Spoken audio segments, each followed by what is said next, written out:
Amém. Os irmãos podem tomar os vossos lugares. Eu queria saudar-vos também com a graça do Senhor e a sua paz.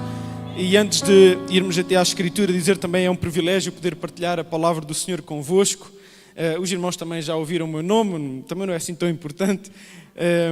Mas é um prazer para mim e também para a minha esposa estar convosco e poder partilhar daquela que é a razão da nossa fé. Amém? Eu gostava que nós pudéssemos abrir as nossas Bíblias em Marcos, ou Mateus, no Evangelho de Mateus, capítulo 9.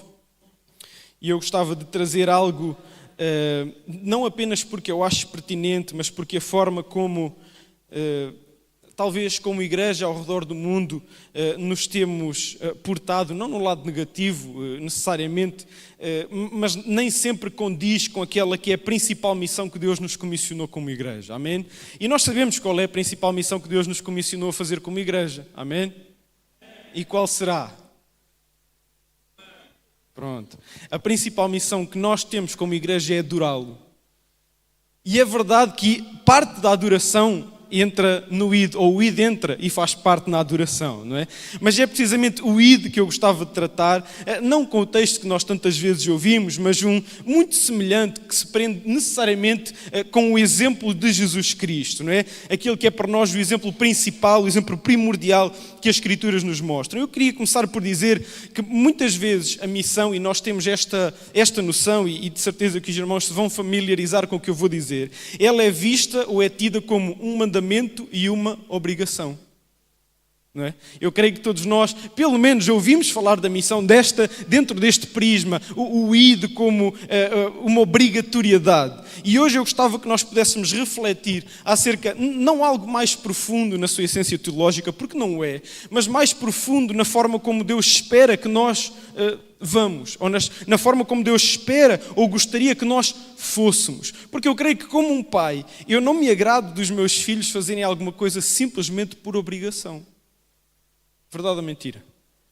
Eu tenho um filho pequenininho, ainda não sei o que é que isso é na prática, mas na minha relação com Deus, se calhar maioritariamente com a minha esposa, ela gosta de me pedir com muita frequência para nós irmos passear. Vamos dar uma volta ali, vamos dar uma volta acolá. E às vezes ela nota que eu vou sem muita vontade de ir. Eu fui. Mas será que para ela é igual eu ir simplesmente porque ela me pediu? Ou ir porque eu quero ir? Porque eu sinto necessidade de ir? E eu creio que muitas das vezes a forma como a missão é operada, este id da parte da igreja, se prende muito com a obrigatoriedade e pouco com o coração de Deus. E eu gostava que nós pudéssemos mergulhar um pouco mais fundo naquela que é a vontade do Senhor. Ou seja, fazermos algo por obrigação acaba por não ser errado em si mesmo, porque acabamos por fazê-lo. Inclusive, nós vamos ver o exemplo de alguém que fez por obrigação e os resultados estavam lá. Mas quem ficou a perder com isso não foi quem foi convertido, não foi quem passou a conhecer o Senhor, mas foi a própria pessoa que foi sem sentir aquilo que é essencial sentir para poder ir. E então, a nossa missão não pode ser única e exclusivamente vista como uma obrigação ou como um mandamento, o que não é errado em si mesmo, mas acaba por passar muito longe daquele que é o real objetivo e o propósito do Senhor, aquele que nos salvou. Eu gosto de dizer, e gostava de dizê-lo nesta tarde também, que o Senhor não gosta nem tem interesse em trabalhar apenas o nosso mecanismo. A preocupação central dele é trabalhar o nosso coração. E por isso é que nós dizemos com frequência que aquilo que nós experimentamos dentro do ponto de vista cristão é uma transformação interior que reflete ou que depois se exterioriza na forma como nós agimos. Então, dentro do ponto de vista da missão, eu não posso pura e simplesmente querer fazer missão porque está escrito que eu tenho que ir, esquecendo-me qual é a razão principal pela qual eu vou. Amém? Até porque a aceitação vai ser diferente. As pessoas notam quando é que nós fazemos por obrigação ou quando fazemos dentro do prisma que nós vamos verificar nesta tarde. Então a forma como nós valorizamos e observamos a nossa salvação vai acabar por ditar aquilo que sentimos e aquilo que fazemos pelos outros. Eu gostava que então, o Evangelho de Mateus, capítulo 9, versículo 35 até ao versículo 38, é um texto muito conhecido e eu vou realçar 4 princípios que nos aparecem aqui de uma forma clara, dentro daquela que é a missão que Cristo operou e que Ele espera que nós, como igreja, possamos operar também. E diz-nos assim o versículo 35 do Evangelho de Mateus, capítulo 9. E percorria Jesus todas as cidades e povoados, ensinando nas sinagogas, pregando o evangelho do reino e curando toda a sorte de doenças e enfermidades. Vendo ele as multidões, compadeceu-se delas, porque estavam aflitas e exaustas, como ovelhas que não têm pastor. E então se dirigiu aos seus discípulos e disse-lhes: a seara, na verdade, é grande, mas os trabalhadores são poucos. Rogai, pois, ao Senhor da seara para que mande trabalhadores para a seara. E nós conhecemos este texto, é muitas vezes usado e citado dentro deste último contexto que nós lemos, da necessidade de orarmos por obreiros para a seara, de percebermos que sozinhos não conseguimos alcançar aquela que é a missão primordial deixada para a igreja no que toca à adoração e à adoração constante até daqueles que ainda não o conhecem, para que possam vir e adorá-lo também. Mas muitas das vezes este último contexto ele é esquecido na ideia de que tem que haver um pré. Tem que haver algo que vem antes para que eu seja levado a orar por mais trabalhadores para a seara. E eu costumo dizer que sem o reconhecimento da necessidade, eu nunca vou valorizar aquilo que me falta. E então eu preciso de olhar para a razão pela qual eu preciso de orar por mais trabalhadores, para que eu possa efetivamente orar não apenas por obrigação, mas porque eu reconheço a necessidade de orar pelos trabalhadores. Então aquilo que Cristo nos demonstra aqui de uma forma muito prática é que existem 4 princípios básicos para nós começarmos a podermos olhar para as necessidades do povo. E Ele diz-nos, em primeiro lugar, no versículo 36, não é? Vendo ele as multidões, e nós vamos inverter aqui a questão textual para podermos seguir uma linha mais racional, mas diz que Jesus via as multidões. E às vezes nós caminhamos no meio da sociedade, levamos uma vida completamente, eu não diria contrastante, porque é exatamente o oposto, mas acomodada no que toca ao nosso contexto social, e não somos capazes de abrir os nossos olhos para ver aqueles que estão à nossa volta. E é como se nós simplesmente circunscrevêssemos a missão além fronteiras, circunscrevêssemos a missão aos lugares onde nós apoiamos financeiramente, e muito bem, mas esquecemos que a missão não está necessariamente presa a um local, mas às pessoas que estão no local. E Cristo diz que Ele passava no meio das multidões e Ele via as multidões. E nós temos um bom exemplo disso. Daqui a 2 horas e pouco, não é? Vai estar uma multidão reunida ali num estádio muito perto. Verdade ou mentira? Não deixa de ser uma multidão, não deixa de ser uma missão que carece do Evangelho, da real razão pela qual nós devemos alegrar-nos, do lugar onde nós devemos e podíamos depositar a nossa confiança e a nossa esperança. Então a forma como as multidões se comportam também manifesta a necessidade das multidões. E muitas vezes nós criamos esta ideia de guerra para com o mundo, e já a Escritura nos diz que a nossa luta não é contra a carne e contra o sangue.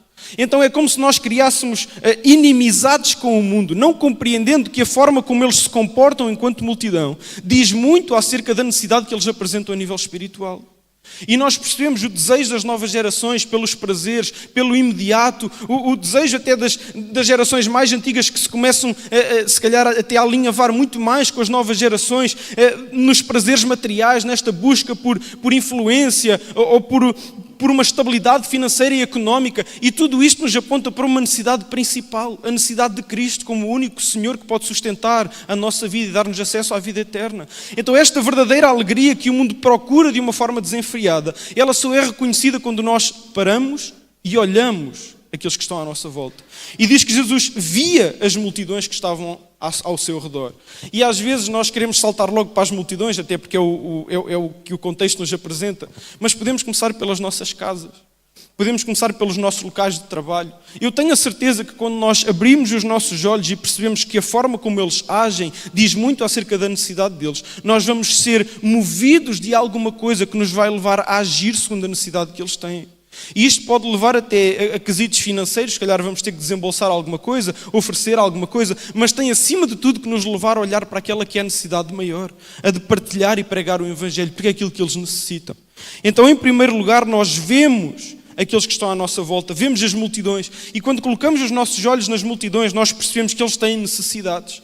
Necessidades que não se prendem só a nível material ou a nível físico, como aquelas que Cristo estava a socorrer nesta altura, mas que se prendem acima de tudo com uma necessidade que é espiritual e eterna, e que não vai lá apenas só com uma questão financeira, só com uma questão física, mas que é necessário que alguém abra a sua boca para que eles tenham acesso àquilo que é essencial. Então, se em primeiro lugar nós encontramos a visão Em segundo lugar, nós percebemos que a visão tem que nos levar a alguma coisa. E diz o versículo 36, que vendo ele as multidões, compadeceu-se delas, porque estavam aflitas e exaustas, como ovelhas que não têm pastor.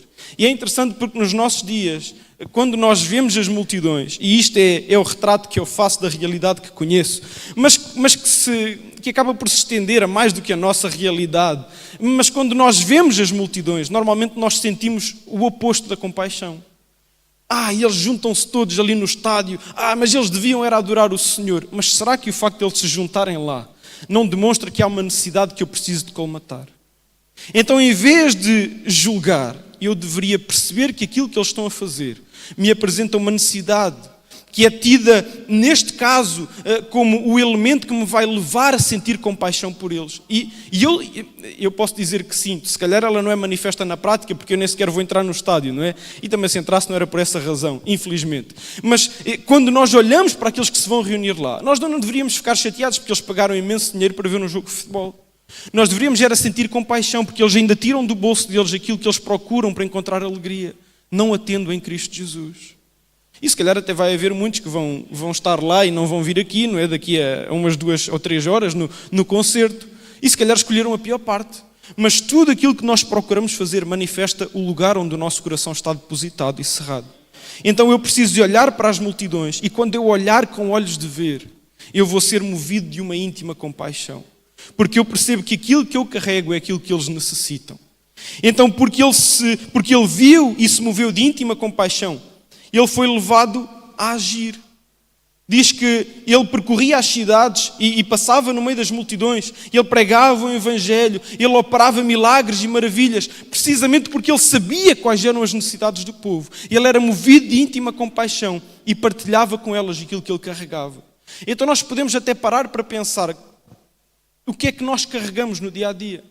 Será que nós ficamos circunscritos às missões, como eu mencionei, transculturais? Aquelas que estão, se calhar, presas a um determinado lugar específico? Será que eu fico preso àquilo que o meu bolso pode ou não pode dar, que é importante?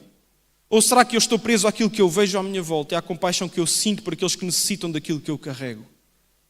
E isto tende a cair em esquecimento porque manifesta um dos problemas maiores da igreja atual, que é a falta de poder. Eu não tenho como socorrer as multidões, porque no final de contas eu não estou assim tão próximo de Deus como eu imaginaria. Então se calhar eu começo a olhar para o lado e a fugir das multidões, precisamente porque elas não só manifestam a necessidade delas, como a minha falta de poder também. Então aquilo que acontece é que nós terceirizamos a missão. Nós passamos a investir na missão dos outros e esquecemos que ela também se prende a nós.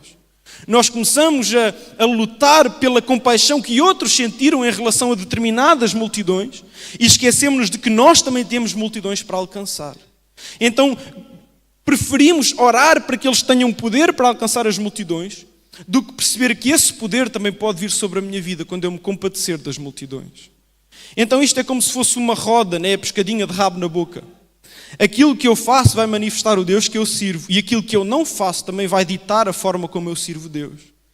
Então, se eu preciso de olhar para as multidões e ser movido de íntima compaixão, a partir do momento em que eu sou movido de íntima compaixão, eu preciso de fazer alguma coisa. Até porque compaixão, a definição de compaixão, é compadecer-se é sofrer com. No fundo, é uma virtude, ou é a virtude de compartilhar o sofrimento do outro. Isto não significa que aprovamos as razões pelas quais ele sofre.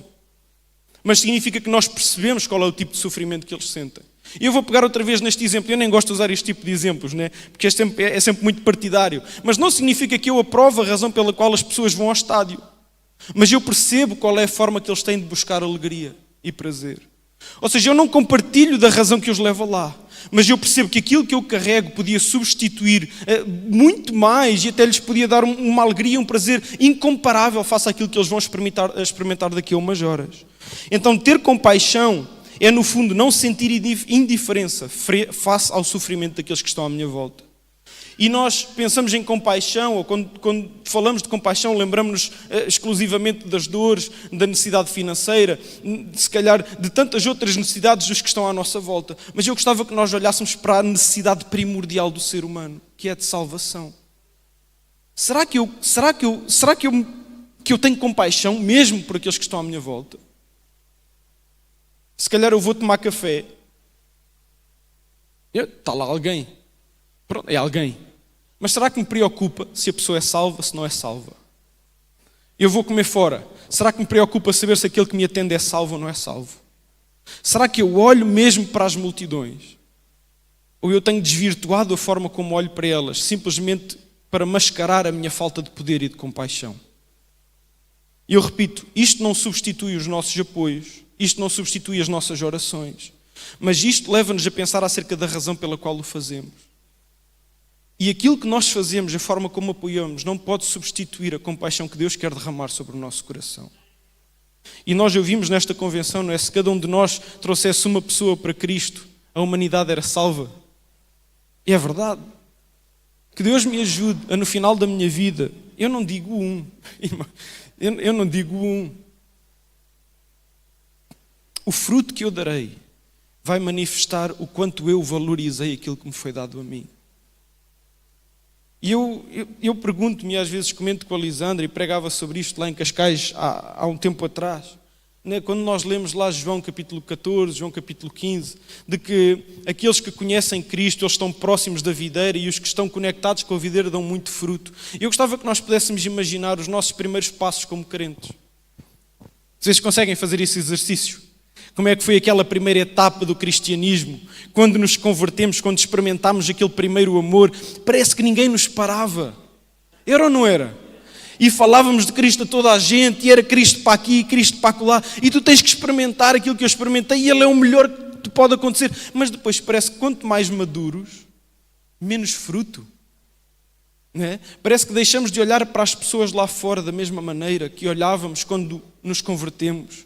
Parece que a maturidade é sinónimo de apatia. Parece que a compaixão que sentíamos no início da nossa conversão agora é sinónimo de maturidade. Ai não, mas eu não posso pregar de qualquer maneira. Ai não, mas se calhar ele não, se calhar não é disso que ele precisa. Ai não, começamos a arranjar mecanismos para esconder a nossa falta de compaixão. E que Deus tenha misericórdia de nós. E sabem, eu não digo isto para colocar um peso sobre os irmãos, muito pelo contrário, até porque o final do texto até é agradável. Mas eu digo isto porque se nós não confrontarmos aquele que é o problema, não temos como ter acesso à salvação ou à resolução do mesmo problema. E eu creio que aquilo que nós fazemos para Deus é muito pouco comparado ao que podíamos fazer.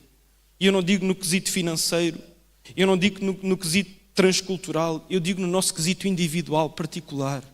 A minha vida, a forma como eu falo com os meus colegas, a forma como eu falo com os meus familiares. Se Cristo batesse e pulsasse no meu coração, eu ia sentir compaixão pela forma como eles vivem.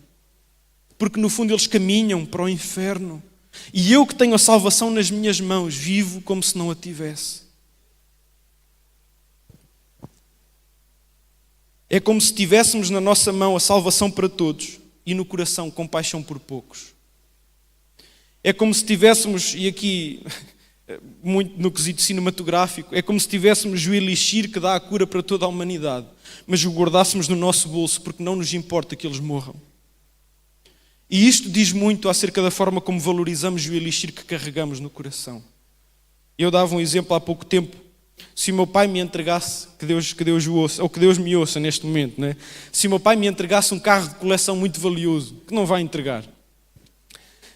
Se ele me entregasse um carro de coleção muito valioso e eu guardasse lá na minha garagem, cheio de pó, com os espelhos todos partidos, com os pneus sem ar, o conta-quilómetros nem funcionava, as velas já estavam lá, sei lá, pelo chão, na garagem, e depois chegasse à rua e dissesse assim, olha, eu tenho um carro muito bom que o meu pai me deu, ei, tu tinhas que ver aquele carro, é brutal. E as pessoas perguntavam, então mostra-me, ele está lá na garagem, está cheio de pó. Não, deixa estar. Mas tu não disseste que gostavas muito do carro? Sim, eu amo aquele carro. O meu pai deu-me aquilo com muito esforço. Mas tu não cuidas do carro. Tu não o trazes à rua. Sabe, a forma como eu partilho o Evangelho diz muito acerca daquilo que ele representa para mim. E por isso é que quando eu olho para as multidões, eu vou ser movido de íntima compaixão e vou ser levado a refletir acerca daquilo que me foi dado para que eu possa dar aos outros. E eu sei que o pastor Josué partilhou comigo, o tema, não é, central tem sido capacitados para servir, não é? E isto é interessante porque, de facto, quando eu sou movido de íntima compaixão, eu sou levado a pensar acerca daquilo que eu tenho para poder oferecer. E isto pode ser bom ou pode ser mau. Porque se eu achar que não tenho nada, eu posso ficar inerte. Eu simplesmente paro no meu cantinho e digo, não tenho como. Mas se eu estiver pertinho do Senhor, eu sei que a única coisa que Ele me pede é testemunho. E testemunho não depende do meu talento. Testemunho não depende da minha capacidade pessoal. Depende daquilo que eu experimentei com Cristo. E aquilo que Cristo nos pede não são os talentos no quesito natural. Não é capacidade para tocar isto ou aquilo ou aquilo outro. Não é capacidade para liderar muito ou pouco. É relacionamento para que possamos ter testemunho. Então aquilo que Ele espera de mim é que quando eu estou face às multidões, eu sinta compaixão pela necessidade que elas têm e eu tenha algo que eu já experimentei previamente para poder partilhar com elas. Então na nossa família nós não precisamos ser eloquentes para debater teologicamente com eles. Precisamos de lhes apresentar Cristo, aquele que se relaciona connosco. Nós não precisamos debater a existência de Deus com os nossos colegas de trabalho. Nós precisamos de os levar a conhecer Deus, é diferente. E eu não tenho que provar que Deus existe a alguém. Eu tenho que os levar a experimentá-lo. E este deve ser o sítio onde isso acontece. O sítio onde as pessoas entram e pelo amor e a unidade eles percebem que Cristo é amado e foi enviado e que nós como corpo somos amados por Ele e somos um como Ele e o Pai são um. Então aquilo que eu tenho e aquilo que eu preciso de dar não depende dos meus talentos e das minhas capacidades naturais. Isso pode ser usado noutros prismas. Mas a verdadeira missão depende apenas daquilo que eu experimentei com Ele. E por isso eu digo que como igreja eu fico contente daquilo que estamos a fazer, mas está muito aquém daquilo que nós poderíamos fazer. Porque continuamos dependentes de um ou de outro que se levantam aqui e acolá. Porque nos alegramos com um ou outro que se levantam aqui e acolá. E continuamos a não conseguir cavar fundo no nosso coração e no nosso relacionamento com Deus, para que possamos fazer parte da missão que Ele nos comissionou. E eu gostava de vos dizer que o id, no original grego, nem sequer está no imperativo. Não é uma obrigação. É resultado daqueles que conhecem Cristo. E por isso é que eu costumo dizer que eu não consigo levar alguém a adorar se a pessoa não quiser. Eu também não consigo levar ninguém a testemunhar se a pessoa não tiver testemunho. Então cabe a nós conhecer Deus para olhar para as multidões, sermos levados e movidos por compaixão da mesma forma que Ele foi, para que possamos agir com base no testemunho que nós temos. Então, em quarto lugar, ação. Se eu vejo... Em quarto, não, esse era o terceiro ponto, não era? Eu tenho aqui ao contrário. Em terceiro lugar, a ação. Se eu vejo, eu compadeço-me. Se eu me compadeço, eu ajo. E quando eu me envolvo com a ação, nota, isto é belo, a escritura é fascinante. Eu sou levado ao quarto ponto, à necessidade de orar por mais. E notem, versículo 37, parece que não tinha nada a ver com o contexto. Jesus estava a passar no meio das multidões, viu a necessidade da multidão, compadeceu-se da multidão, já tinha operado muitos milagres, mas ele vai se virar para os discípulos e vai dizer, e então dirigiu-se aos discípulos e disse, a seara, na verdade, é grande, mas os trabalhadores são poucos. Há coisas que nós só vamos conseguir compreender quando estivermos inseridos no meio do trabalho que elas nos permitem fazer. Então eu não tenho como dizer aos irmãos que a seara é grande e o trabalho é grande se os irmãos não estiverem dentro do mesmo trabalho e do mesmo tipo de atividade que nós tomamos. E por isso é como se nós estivéssemos a tentar remar uma maré que vai contra nós. E é muito mais fácil quando nós todos sentimos a mesma coisa, a mesma necessidade, o mesmo objetivo, a mesma missão, a mesma responsabilidade, a mesma compaixão, quando vemos as mesmas multidões. Porque vamos ser levados todos a perceber que mediante a ação que nos é dada, nós não somos suficientes. É preciso mais. E por isso é que Cristo se vira para os discípulos e diz assim, olha, se vocês soubessem quanto a seara é grande, vocês oravam por mais trabalhadores. E quando nós metemos mãos à obra, percebemos que no final de contas nada depende de nós. Aliás, nós até somos poucos comparados à necessidade. E por isso é que como igreja nós precisamos não apenas de orar por aqueles que já se levantaram, mas precisamos de tomar a atitude de nos levantarmos também. Quem sabe se aqueles pelos quais eu tenho orado para que se levantem para a seara, não sou eu e o irmão. Quem sabe? Mas eu ir lá para fora? Não é preciso ir lá para fora. É só fazer aquilo que nós temos que fazer. Olhar os que estão à nossa volta. Sentir o peso da forma como eles caminham para o inferno e perceber que aquilo que Cristo operou em mim é aquilo que eles precisam. Então eu tenho que testemunhar. E quando eu o fizer, eu percebo que se calhar eu não sou suficiente. Preciso de orar por mais. Então, irmãos, a forma como nós notamos a envolvência da obra diz muito acerca da forma como estamos inseridos nela. E por isso é que, se nós pararmos para refletir, normalmente são aqueles que estão mais atarefados que dizem é preciso mais gente. Verdade ou mentira? São os que têm a mão na massa, que normalmente dizem eu preciso de ajuda. Porquê? Porque eles percebem que sozinhos não conseguem. É preciso mais. A missão é muito maior do que aquela que eu consigo cumprir. E como igreja, nós precisamos de o fazer. E quando entramos no capítulo 10, é interessante porque aquilo que normalmente nos preocupa antes de envolvermos-nos na missão é aquilo que Cristo tem como resultado depois da envolvência. E eu já explico mais ou menos o que isto é. O capítulo 10, versículo 1. Tendo chamado os seus 12 discípulos, deu-lhes Jesus autoridade sobre espíritos imundos, para os expelir e para curar toda a sorte de doenças e enfermidades. Primeiro vocês envolvem-se e percebem a necessidade.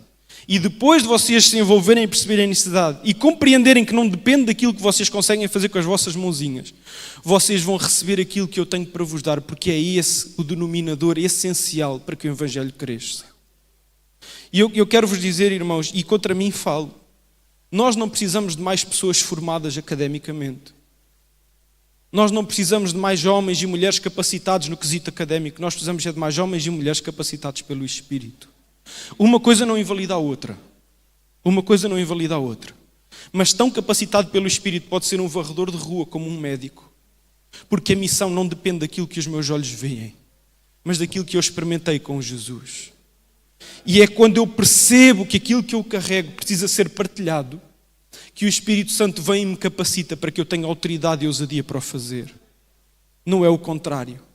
E na maior parte das vezes nós estamos à espera de alguma coisa. Estamos à espera de algum talento natural. Estamos à procura de alguma coisa, sendo que nada nos é requerido, a não ser visão, compaixão, ação e oração. Aquilo que eu não consigo fazer, Ele vai acrescentar com o seu Espírito.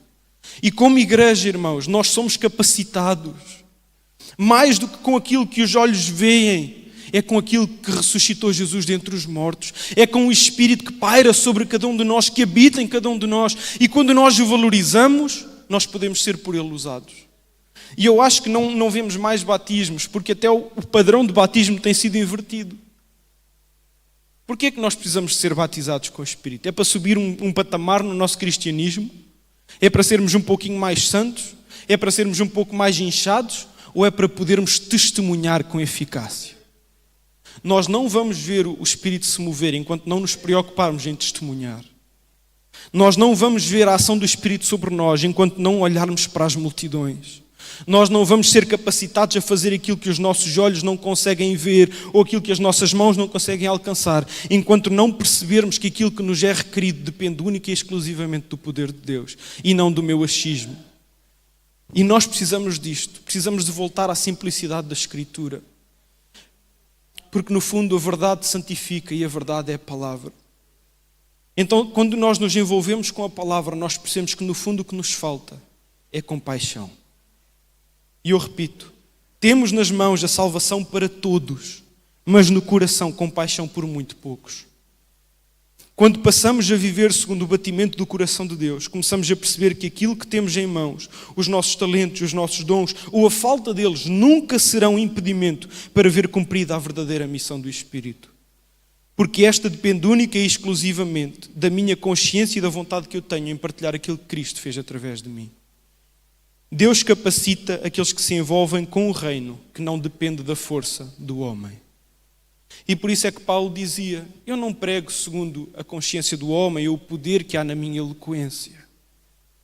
E por isso é que quando nós vemos um milagre ser operado, às vezes não o vemos por causa da cadeira académica que a pessoa que o operou tem. Mas vemos porque há uma dependência do Espírito para que coisas que dependem exclusivamente do Espírito possam começar a acontecer. E a conversão depende única e exclusivamente do Espírito. Então, por outras palavras, aquilo que Cristo espera de cada um de nós depende só do Espírito. Qual é a minha razão para ficar parado? Qual é a minha desculpa para dizer que não tenho como fazer? Eu tenho como fazer. Se Cristo fez em mim, tem como eu testemunhar daquilo que Ele pode fazer nos outros. Então a mensagem é simples, mas o impacto que ela pode ter é gigante. Nós precisamos de tirar os nossos olhos daquilo que aparentemente nos falta e precisamos de olhar e valorizar aquilo que Cristo já nos deu. E que eu saiba, o Espírito não está cerrado, não parou e continua a agir sobre a sua igreja. Então Ele pode agir sobre mim e sobre cada um de nós. E para terminar, eu gostava que nós refletíssemos acerca de Jonas. Claro, Jonas, não é? Conhecido como o profeta que fugiu. E quando eu olho para a Escritura, eu não consigo perceber porque é que, aliás, na escola dominical eu aprendi que Jonas foi o profeta que fugiu. E isso passou muito aquém daquele que era o real problema de Jonas. O problema não era ter fugido, porque ele até foi. O problema é que ele foi por obrigação, ele não sentia compaixão. Aliás, no final, no capítulo 4 do livro de Jonas, nós percebemos que aquilo que Deus vai tratar com ele é único e exclusivamente referente à falta de compaixão dele. Verdade ou mentira? Deus vai chamá-lo, então, quer dizer, tu compadeces-te desta planta que num dia nasce e no outro morre, compadeces-te de tudo isso, mas não tens compaixão daqueles, nem sei quantos é que eram, mas destes milhares de pessoas e animais que poderiam morrer caso não ouvissem falar de mim. E vamos olhar para o nosso cristianismo atual. Nós sentimos compaixão muitas das vezes pela nossa falta de saúde, pela nossa falta de dinheiro, pela nossa falta de condições, mas e compaixão por aqueles que morrem para toda a eternidade. E como igreja, a nossa missão não é procurar por nós. É perceber que tudo o que precisávamos nos foi dado em Cristo Jesus. E tudo o que os outros precisam está na pessoa de Cristo Jesus. Então eu gostava que pudéssemos ficar de pé.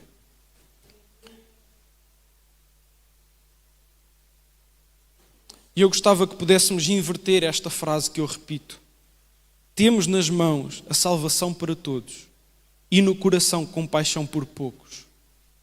E que nós pudéssemos orar para que na medida em que nós temos encontros ocasionais na rua, nós pudéssemos olhar com os olhos com os quais Cristo olha. Que não víssemos apenas aquele vizinho rezinga ou aquele servente de mesa que está a cumprir mais do que ou não está a fazer mais do que a sua obrigação. Eu gostava que nós pudéssemos olhar um pouco além. Que pudéssemos olhar por pessoas que podem estar dependentes da forma como eu testifico acerca de Cristo. E eu sei que isto parece muito utópico, parece uma realidade difícil de acontecer, mas irmãos, se eu não acreditar naquilo que está na Escritura, eu vou acreditar em quê? E eu creio que Portugal poderá haver um avivamento que não está dependente de líder A, B, C ou D, mas dos crentes que compreendem aquilo que Cristo fez na sua vida. Os crentes que compreendem o carro de coleção valioso que lhes foi dado e que começam a sair com ele à rua com alegria e prazer de o apresentar àqueles que precisam de conhecê-lo. E eu vou orar ao Senhor e depois vou passar ao pastor Josué da Ponte, mas eu gostava que nós pudéssemos orar por compaixão. Orar para que nós possamos começar a sentir como igreja o bater do coração do Senhor. Pai, nós queremos exaltar o Teu nome. Senhor, em primeiro lugar, sendo gratos porque houve alguém no passado que teve compaixão de nós, que pregou com ousadia para nós, que nos instruiu, que testemunhou de quem Tu és, Senhor. Pai, nós queremos alegrar-nos nesta tarde porque sabemos que Tu nos deste tudo o que precisávamos. Até porque na cruz Tu disseste que está consumado, Senhor. Te agradecemos porque não nos falta nada que não tenhas feito na cruz do Calvário, Senhor. Te agradecemos pelo Teu Espírito que nos consola, que nos guia em toda a verdade. Senhor, mas nesta hora oramos para que Tu nos possas encher de compaixão. Senhor, se para que isso aconteça seja necessário nos levar já à necessidade que outrora tínhamos de salvação, então que assim seja, Senhor. Pai, nós queremos debruçar-nos, Senhor, diante da Tua presença, Senhor, percebendo que na maior parte das vezes estamos preocupados com a nossa necessidade e não com o privilégio que temos de ter tudo o que precisamos, Senhor, mediante a Tua pessoa. Senhor, ajuda-nos a abrir os nossos olhos espirituais para olhar para as multidões, Senhor. Senhor, nós queremos sentir compaixão daqueles que caminham para o inferno, Senhor, sendo que nas nossas mãos está a salvação para a alma de cada um deles, Senhor. Pai, que o Teu Espírito possa soprar sobre este lugar, Senhor. Que possamos começar a ver milagres e maravilhas, Senhor. Não porque nós precisamos, mas porque eles servirão de sinal para aqueles que precisam de crer. Pai, capacita o Teu povo com o Teu Espírito, com ousadia, Senhor. E ajuda-nos, Paizinho, mediante a envolvência que temos tido na Tua obra, a orar por mais, Senhor. Levanta homens e mulheres cheios do Teu Espírito. Senhor, nós deixamos de lado os nossos talentos naturais, deixamos de lado a nossa pouca ou muita idade, mas nós colocamos em pauta, Senhor, a nossa dependência do Teu Espírito. Levanta homens e mulheres cheios da Tua presença, Senhor. Homens e mulheres que quando abrirem a sua boca verão maravilhas e prodígios. Homens e mulheres, Senhor, que sentem o peso e o sofrimento daqueles que estão à sua volta. Ó Pai, homens e mulheres que têm um compromisso real contigo, que Te buscam, Senhor, e que têm testemunho real e eficaz. Pai, nós Te agradecemos por esta igreja, pelas missões que ela tem apoiado, pela missão que ela tem feito, mas queremos dizer que queremos mais, Senhor. Queremos que mediante a ação individual de cada um dos Teus filhos neste lugar, há uma missão de compaixão que Tu vais começar a fazer. Então, Senhor, que a nossa vida frutifique, que o primeiro amor venha à tona e que não haja nada que nos impeça de abrir a nossa boca com ousadia e cheia do poder e da glória do Teu Espírito, Senhor. Nós Te agradecemos em nome de Jesus, e para a Tua glória, Senhor. Amém.